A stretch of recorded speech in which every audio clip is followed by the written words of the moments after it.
18 నెలలుగా రాష్ట్రంలోని 70 లక్షల మంది రైతుల్ని అట్లాగే కోట్లాది కుటుంబాల్ని నోటికొచ్చిన హామీ ఇచ్చి నోటికొచ్చిన వాగ్దానం చేసి మొత్తంగా 420 హామీలు 6 గ్యారంటీలు 100 రోజులు అని డైలాగులు కొట్టి ఆఖరికి గ్యారంటీ కార్డులు ఇచ్చి అఫిడవిట్లు రాసి బాండ్ పేపర్ మీద రాసి మోసం చేసి గద్దెనెక్కి 18 నెలల తర్వాత కూడా ఒక్కటంటే ఒక్క హామీ నిలబెట్టుకోగా మీదికెళ్ళి తెల్లారి లేస్తే రంకెలు, తెల్లారి లేస్తే అరుపులు, గావు కేకలు, బూతులు, ఇది తప్ప 18 నెలలుగా చేసిందేమీ లేదు.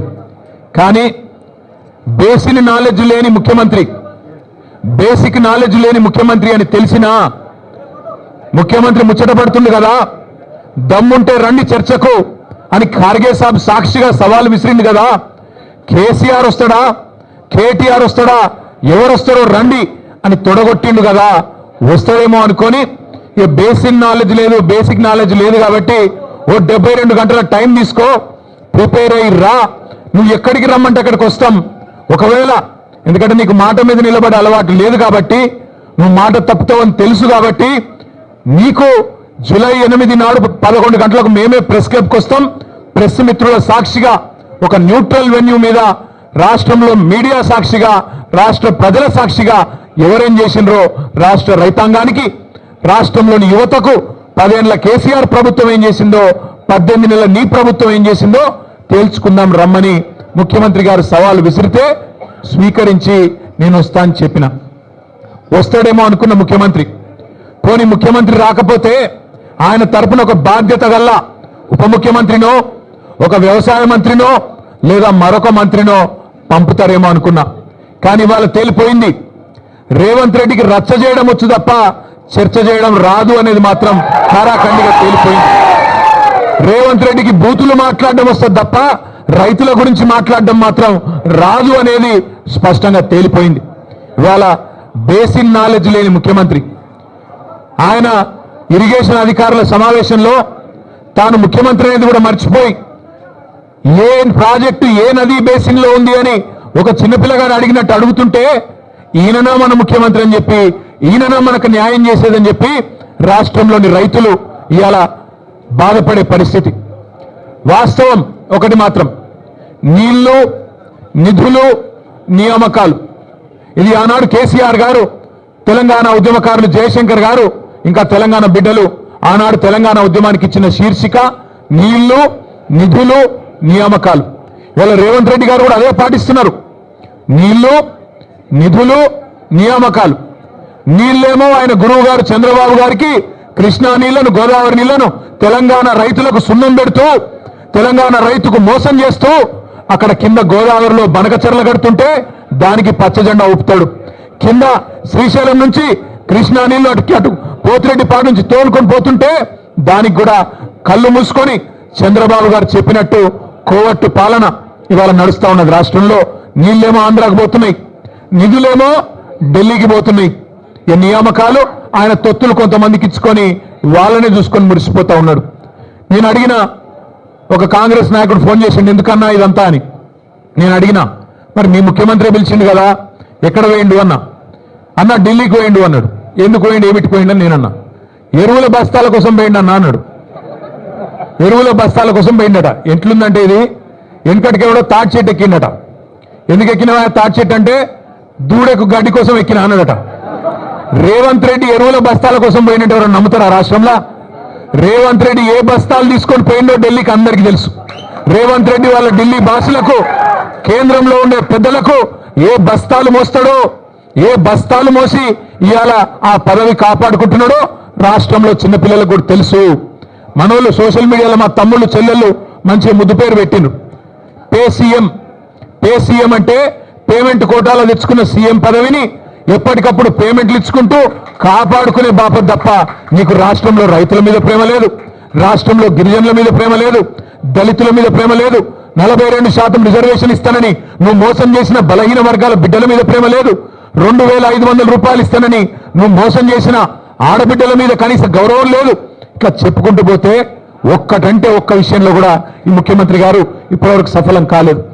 ఆయన వచ్చినా రాకపోయినా నేను మొత్తం లెక్క తీసుకొని వచ్చిన రాష్ట్రంలో మొన్న వేసిన రైతు బంధు అయిపోయింది మొత్తం వేసేసినామని చెప్పిన రైతు బంధు దానిలో డొల్లతనం కూడా ఆయనకు చెప్దామని వచ్చిన స్వయంగా రేవంత్ రెడ్డి నియోజకవర్గం కొడంగల్లో స్వయంగా ముఖ్యమంత్రి ప్రాతినిధ్యం వహిస్తున్న కొడంగల్ నియోజకవర్గంలో ఇదో రైతు బంధు రాని రైతుల సంఖ్య మొన్న వేసిన రైతు బంధు 670 మంది రైతుల పేర్లు వివరాలు అడ్రస్లు ఫోన్ నంబర్లతో సహా తీసుకొని మరీ వచ్చిన అట్లే రాష్ట్రంలో రుణమాఫీ కాని రైతుల జాబితా లక్షల సంఖ్యలో ఉన్నవారు వారందరి జాబితా కూడా తీసుకొని వచ్చినాం అట్లాగే ఈ రాష్ట్రంలో ఈ ప్రభుత్వం వచ్చిన తర్వాత రేవంత్ రెడ్డి గారి ప్రభుత్వం వచ్చిన తర్వాత మరణించిన బలవన్ మరణాలకు పాల్పడ్డ 600 మంది రైతుల లిస్టుతో సహా తీసుకొని వచ్చినాం అట్లాగే ఈ రాష్ట్రంలో బోనస్ రాక పంటలు అమ్ముకునే దిక్కులేక ప్రభుత్వం కొనక మిల్లర్లకు అమ్ముకొని నష్టపోయిన రైతుల జాబితా కూడా మీరు ఏమంటే ఇవ్వడానికి సిద్ధంగా ఉన్నాం ఇవాళ రాష్ట్రంలో ఎరువుల కొరత రైతులను సతమతం చేస్తున్నది ఒక ఆధార్ కార్డు మీద ఒకటే ఎరువు బస్తా ఒకటే యూరియా బస్తా ఇస్తామంటే ఇలా రైతులు మళ్ళా లైన్లు కట్టి చెప్పులు క్యూలో పెట్టి ఎదురు చూస్తా ఉన్నారు ఫర్టిలైజర్ దుకాణాల ముంగట రేవంత్ రెడ్డి అధికారంలోకి వచ్చే ముందు ఒక పాటను తయారు చేసి దేశం మీదకి వదిలిరు మళ్ళీ ఆనాటి రోజులు తీసుకొస్తామని చెప్పాను నిజంగానే ఆనాటి రోజులు తెచ్చిండ్రు ఆనాటి రోజులు కరెంటు కోతల రోజులు మళ్ళీ ట్రాన్స్ఫార్మర్ల పేలిపోయే రోజులు ఆనాటి రోజులు ఎరువుల కోసం విత్తనాల కోసం లైన్లలో నిలబడే రోజులు మళ్ళీ కాంగ్రెస్ ప్రభుత్వం తీసుకొని వచ్చింది ఇందిరమ్మ రాజ్యం అంటే సంక్షేమ రాజ్యం వస్తుందేమో అనుకున్నారు ప్రజలు కానీ ఇందిరమ్మ రాజ్యం అంటే అక్రమ కేసులు ఇందిరమ్మ రాజ్యం అంటే అణిచివేతలు ఇందిరమ్మ రాజ్యం అంటే నిర్బంధాలు ఆనాడు 50 ఏళ్ల కింద విధించిన ఎమర్జెన్సీని మళ్ళీ తలపించే విధంగా ఇందిరమ్మ రాజ్యం అంటేనే భయమయ్యేటట్టు ఇలా మళ్ళొక్కసారి పేదల మీద గిరిజనుల మీద దళితుల మీద దాడులు చేస్తూ చివరికి సోషల్ మీడియాలో ఒక పోస్ట్ పెడితే రీట్వీట్ పెడితే నల్లబాలు అనే ఒక బలహీన వర్గాల తమ్ముడు శశిధర్ గౌడ పిల్లగాని పేరు ఆయన తీసుకుపోయి ఇలా జైల్లో పెట్టిండ్రు అందుకే ఇందిరమ్మ రాజ్యం అంటే ఏందో ప్రజలకు అర్థమైంది ఆనాటి రోజులు అంటే ఏందో అర్థమైంది మార్పు అంటే ఏందో అర్థమైంది అన్ని విషయాలు అర్థమైనాయి కాబట్టే కర్రు గాల్చి వాత పెట్టడానికి రేవంత్ రెడ్డి గారికి రాష్ట్ర ప్రజలు సిద్ధంగా ఉన్నారు మీ అందరితో ప్రెస్ మిత్రులతో కూడా వారికి నేను ధన్యవాదాలు చెప్తా ఉన్నా ప్రెస్ క్లబ్ మా శ్రీనివాస్ గౌడ్ సాబ్ ఫోన్ చేసి ఇట్లా చర్చ ఉన్నది మరి మాకు అవకాశం ఇవ్వండి అంటే వెంటనే వారు అవకాశం ఇచ్చినందుకు వారికి కూడా ధన్యవాదాలు ముఖ్యమంత్రి గారికి మర్యాదగా తువాలేసి దాని మీద రాసి నీకోసం ఇంతమంది పెద్దోళ్ళు నిలబడి మాజీ హోంమంత్రి గారు మాజీ అడిషనల్ డీజీపీ గారు మాజీ మంత్రులు మా రాజ్యసభ సభ్యులు మా ఎమ్మెల్యేలు అందరూ నిలబడి నీకోసం కుర్చీ వేసి అర్ధగంట ఎదురు చూసినాం నీకు నీ కుర్చీకి ఇచ్చే గౌరవం నీకు ఇచ్చినాం కానీ ముఖ్యమంత్రి గారు మీరు గౌరవాన్ని నిలుపుకునే పద్ధతిలో లేరు మీరు మీ మాటలు మీ రోత చేష్టలు ఇవన్నీ తెలంగాణ సమాజం గమనిస్తా ఉంది పెద్దలు కేసీఆర్ గారిని మీరు ఎట్లా ప్రతిరోజు దుర్భాషలాడుతున్నారో ప్రపంచం మొత్తం చూస్తా ఉంది ఒకటి మాత్రం వాస్తవం నువ్వు 4 రోజులు మోసాలు చేసి తప్పించుకోవచ్చు గాక 4 రోజులు ఇట్లనే డైలాగులు కొట్టి తొడగొట్టి గతంలో తప్పించుకున్నట్టే తప్పించుకోవచ్చు గాక ఆయన ముఖ్యమంత్రి గారికి సవాల్ చేసుడు పారిపోడు కొత్త ఏం కాదు మీకు యాదుకుండాలే 2018లో ఇదే సిపాయి డైలాగులు కొట్టిండు కొడంగల్లో నేను ఓడిపోతే రాజకీయ సన్యాసం చేస్తా అన్నాడు 2018లో ఓడిపోయిండు మా పట్నం నరేందర్ రెడ్డి గారి చేతిలో ఓడిపోయిన తెల్లారో మర్నాడో సిగ్గు తప్పి మాట తప్పి మళ్ళీ పార్లమెంట్ ఎన్నికల్లో తగుదునమ్మా అని మళ్ళా నిలబడ్డాడు అంతకుముందు కొట్టిండు డైలాగ్ 2015లో జిహెచ్ఎంసీలో కనుక టీఆర్ఎస్ సొంతంగా గెలిస్తే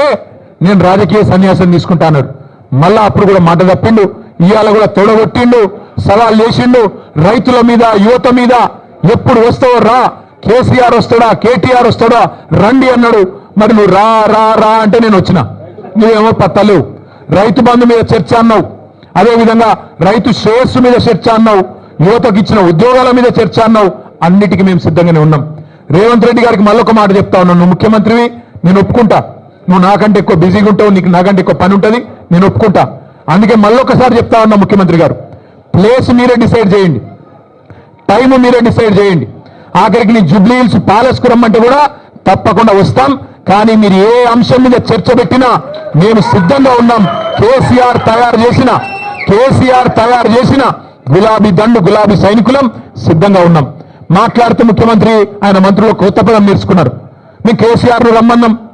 అరే నీకు నేను ఒకటే అడుగుతున్నా ముఖ్యమంత్రి, మా పిల్లలు సోషల్ మీడియాలో పోస్టులు పెడితేనే గడగడలాడుతున్నావు, నీకు కేసీఆర్ కావన్నా? చిన్న పిల్లలు కాలేజీలో చదువుకునే పిల్లలు చిన్న చిన్న పోస్టులు పెడితే దానికే గడగడలాడుకుంటే వాళ్ళని తీసుకుపోయి జైల్లో పెడుతున్నావు, నీకు కేసీఆర్ కావన్నా? నీ లెవెల్కు మేము చాలు, నీ లెవెల్కు మేము సమాధానం చెప్పే సత్తా కేసీఆర్ తయారు చేసిన ఇంతమంది సైనికులకు మాకు ఎవ్వరితోని, నువ్వు నన్నే కాదు, మా ఎమ్మెల్సీలు, మా ఎమ్మెల్యేలు, మా ఎంపీలు, మా మాజీ ఎమ్మెల్యేలు, మాజీ ఎంపీలు, సీనియర్లు, మా పార్టీలో ఏ నాయకుడైనా నీకు సరిపోతుంది నిజానికి. కానీ నువ్వు ముచ్చటపడుతున్నావు, పేరు తీసుకున్నావని నేను వచ్చినా, మళ్ళా నువ్వు ఎప్పుడు పిలిచినా వస్తా, లేదా నీకు చర్చ చేసే ధైర్యం లేదు. స్పీకర్ గారిని అడ్డం పెట్టుకొని మైక్ కట్ చేసుకుంటా అసెంబ్లీలనే టైంపాస్ చేస్తా అంటే అది కూడా ప్రజలు చూస్తా ఉన్నారు. నీకు నిజంగా నిజాయితీ ఉంటే, నిబద్ధత ఉంటే చర్చకు రా, లేకపోతే ముక్కు నేలకు గీసి కేసీఆర్కు క్షమాపణ చెప్పు. తప్పుడు కూతలు కూసినందుకు రైతు బంధు లాంటి పథకం పెట్టిన మహానాయకుడు, రైతు బీమా లాంటి పథకం తెచ్చిన మహానాయకుడు, భారతదేశ చరిత్రలో మొట్టమొదటిసారి 24 గంటలు రైతుకు ఉచితంగా కరెంట్ ఇచ్చిన నాయకుడు కేసీఆర్. అట్లాంటి నాయకుడిని అడ్డగోలుగా మాట్లాడినందుకు ముక్కు నేలకు రాసి చర్చకొచ్చే దమ్ము లేదు, కేవలం నాకు రచ్చ చేయడం మాత్రమే తెలుసు అని చెప్పి తప్పుకో, క్షమాపణ చెప్పు. అంతేగాని ఇట్లాంటి పనికిమాలిన డైలాగులు, పనికిమాలిన సవాళ్లు మరొకసారి విసిరొద్దు. విసిరితే మాట మీద నిలబడు అని మళ్ళొకసారి విజ్ఞప్తి చేస్తూ, ఈరోజు పెద్ద ఎత్తున కదిలి వచ్చిన మా ఆడబిడ్డలు, మా అన్నదమ్ముళ్ళు పేరు పేరున అందరికీ నమస్కారాలు. చివరిగా इंग्लिश मीडिया, हिंदी मीडिया కూడా ఉన్నది, వారి కోసం ఒక రెండు మాటలు. हमारे यहाँ के तेलंगाना राज्य के मुख्यमंत्री रेवंत रेड्डी, जिन्होंने 420 वादे तेलंगाना की जनता से करके जीत के गद्दी पे बैठ गए, जिस दिन से